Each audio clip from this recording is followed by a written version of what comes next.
Brakati Yahweh, Brakati Yahushai, Brakati Yahweh, Brakati Yahushai, Brakati Yahweh, Brakati Yahweh, Bashim Yahushai, Bahashim, Chakodash. The blessings to the apostles and the elders of Great Most on True Well. Salutations to hopefully elect that day. Akim to Zadakim that do this thing that most truth and sincerity. On the priest Shaman, this week's topic is going to be entitled The Enemies List and NATO. The Enemies List and NATO. What inspired this lesson? I was watching the Ron Paul Liberty Report. Ron Paul, former congressman, libertarian. He's been putting up videos. Him and I forgot the other guy named Sean something. I think Sean McVay. No, that's a Rams coach. But they go into different lessons, and they've been doing it for many, many years. I've been watching him since like 2008, and he talked about something called the enemies list. Okay, the enemies list. How do you get yourself on the enemies list? Pretty much, speaking against the way the government is being run, pretty much exposing what's going on. And it's crazy because they put a former congressman on that list, letting you know that when all hell breaks loose, civil unrest, you're gonna have people that were former military, former government people that's also gonna be fighting against the government. This is why they're gonna introduce the UN when they come to institute martial law or what have you. By the way, martial law has never been instituted in the United States on a federal level, because FEMA troops, that's state, okay? That's like the cops in your state. But martial law would mean the government. That would be a federal situation that is yet to happen in the United States, but the Lord's going to have it come to pass. Now, this is the book of 2nd Ezra, chapter 15, verse 14. It says, woe to them. It says, woe to the world and them that dwell therein. Verse 15, for the sword and their destruction draweth nigh, and one people shall stand up and fight against another, and swords in their hands, guns, anything, any sort of instrument of destruction. And again, this stage is being set because you have people that don't like the way the United States government is being run. That's in the United States government. I'll give you an example. There was they asked, or particularly one of the vote passed, or something passed to where the United States will no longer be a part of NATO, and 47 Republicans, or 47%, the number is 47, Republican side voted that they should not be a part of NATO, because NATO acts as the extensions of the United States military. The United States military used NATO as a proxy, all right, to get into different states or get around the borderline of their enemies. Prime example, Russia, right? Because you have countries like Poland that's a part of NATO that the United States uses, okay, all right, to funnel weapons and military things to Ukraine. And that's some of the things that Ron Paul was bringing out that put your ass on the enemies list. And you best believe that, once your things say Hebrew Israelite, you on some form of list. Okay, it's just a matter of time. Prime example, when 9/11 happened, the apostles were not even in New York, but guess what? They were put in handcuffs. So that means they've been watching us. They watch our videos. They know who we are. And even though we're law-abiding citizens, when that time comes, there's a million different fucking laws that we don't even know about. All right, that the so-called white man can use to put us into prison. Okay, which is prophecy. Verse 16, it says, "For they shall not." 16. For there shall be sedition among men, which is an uproar against the government, and invading one another, breaking into houses, I'm gonna go where the rich is at. They shall not regard their kings nor princes. They're not gonna look up to their government officials, okay?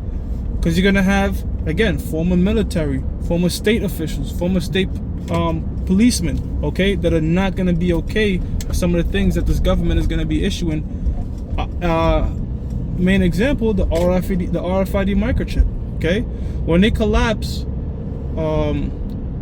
the system, or even sort of a transfer, like trying to when we went from tokens on the MTA to the MetroCard, now from the MetroCard to the Omni system, when they're gonna start to slowly force people, just like they did with the stabby stab, okay, to have that RFID microchip, you're gonna have people, all right, that's not in the truth, just straight up believe in the Constitution or believe in the Bible, that's just gonna fight against that thing, man, all right, and it's gonna be civil unrest.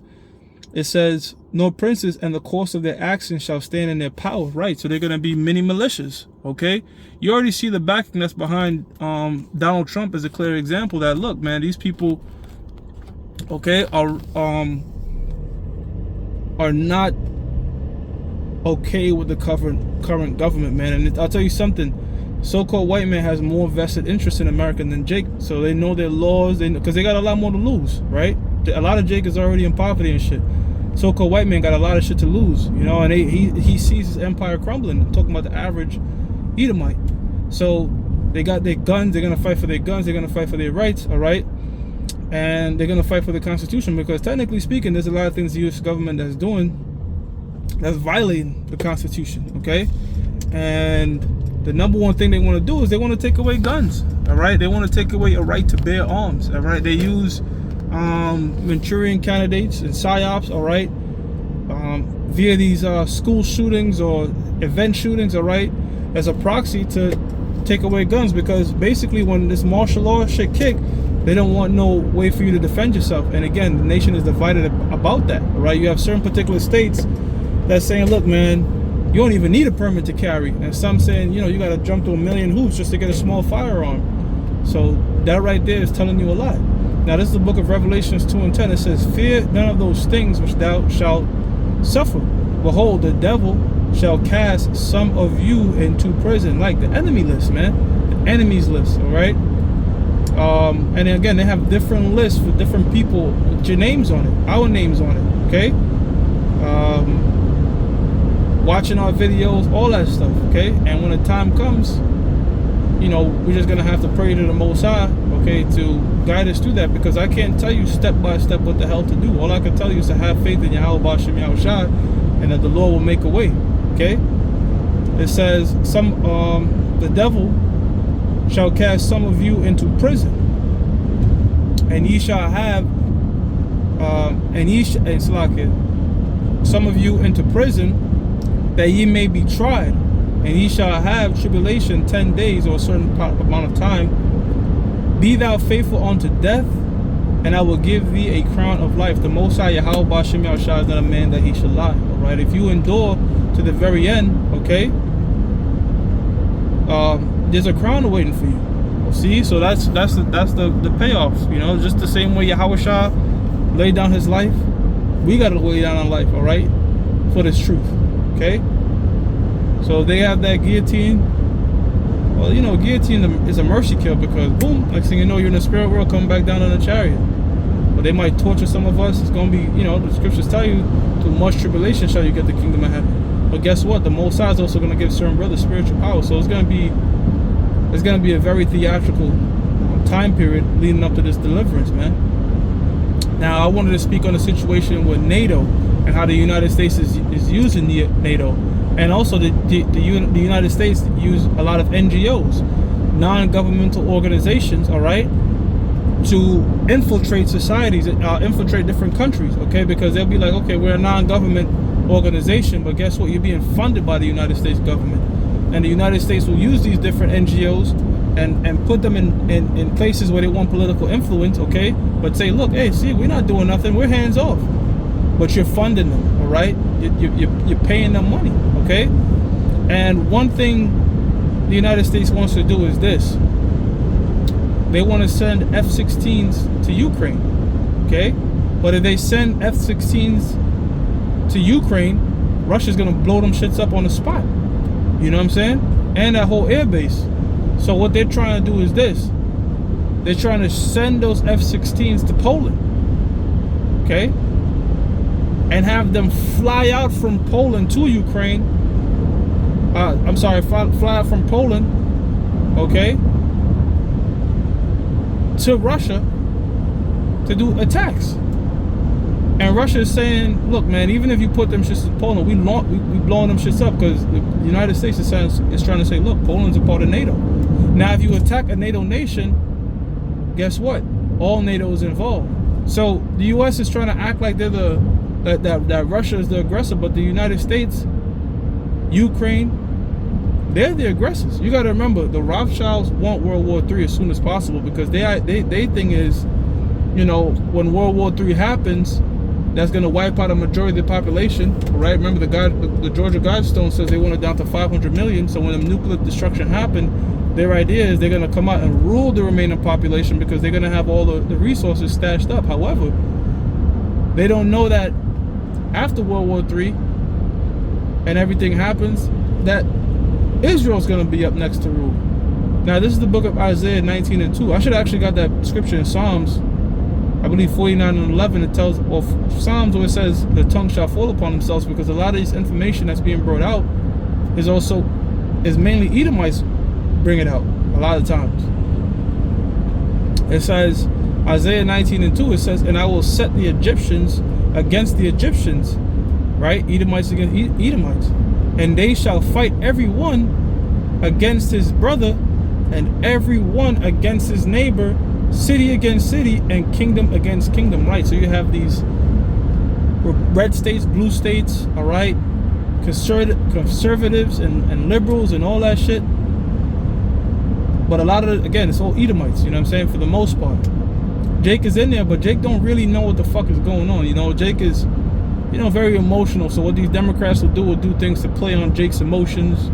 You know, mainly influence the nigga woman, who then will influence the man. But Esau, they more in tune, all right? They more in tune into political stuff or what have you, and legislations and their laws and all. They more in tune with it. So guess what?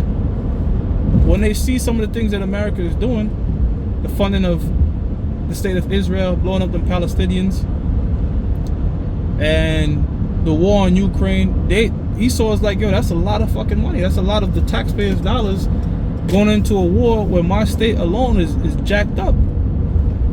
So that's how, you know, again, so Esau will protest these things and what have you, and look at different legislations that's being passed and protest and actually know what they're protesting. Yeah, you do have a couple Jakes mingled in there, but for the most part, Jake don't have a fucking clue as to what the hell is going on, man. All right, they just out there, you know, partying, bullshit. You know, their concerns is trivial shit, you know, Drake and Kendrick Lamar beef, dumb shit, you know what I'm saying? It's just that's irrelevant. But again, these Edomites, Ron Paul, Scott Ritter, all these different truthers, all right, they pushing out information. And the thing is too, a lot of the information, some of it is getting hard to find. That's why you have to go to sources like Rumble. But Ron Paul is still on YouTube. The dude is still on YouTube. I remember back in 2008, he was going hard on the Federal Reserve, exposing that shit. And he's been doing that shit since the 80s. At the time, it was Ben Bernanke, but he was going into the printing of the money and all that, and constantly going into that. Now he's exposing the Biden administration, okay, and you know, the treacherous dealings of NATO, how the United States use NGOs to infiltrate, all right, and manipulate different societies and implement regime changes. Okay, so that's what put his ass on the enemies list. So if he could go on the enemies list, a former congressman, how much more us, all right, for speaking the truth in the word of the Most High. Okay, so we are in serious times. Things are going to intensify. Okay, major prophecy we're waiting for, all right, is that RFID microchip to become mandatory, because the stage is pretty much damn near set for World War III. That to the point, like, you know, as soon as the chip get implemented, we could boom be right into World War III. Okay, because again, the pieces are being set. The way that the United States is aggravating Russia and trying to do these different things via NATO. Okay, look, man, I don't know, man. That's why the Mossad said he's gonna put an evil thought, because right now Putin is trying to be diplomatic, but even he's getting like really frustrated, like, yo, what the fuck, man? You know, I'm trying to be cool, but y'all keep fucking with me. And that's the Mossad again. Exodus 15:3 being that man of war. All right, so hey, we just got to stay locked in, keep doing the word. Our salvation is nearer than it seems, and I'm going to give all praises to Yahweh, Ba'ashim Yahweh Shah, Ba'ashim Rachal Kodash. Double honors to the apostles and the elders of Great Millstone, which you well. Salutations to the hopeful elect out there, you Akim to Zadakim that do this thing in the utmost truth and sincerity. Shalom.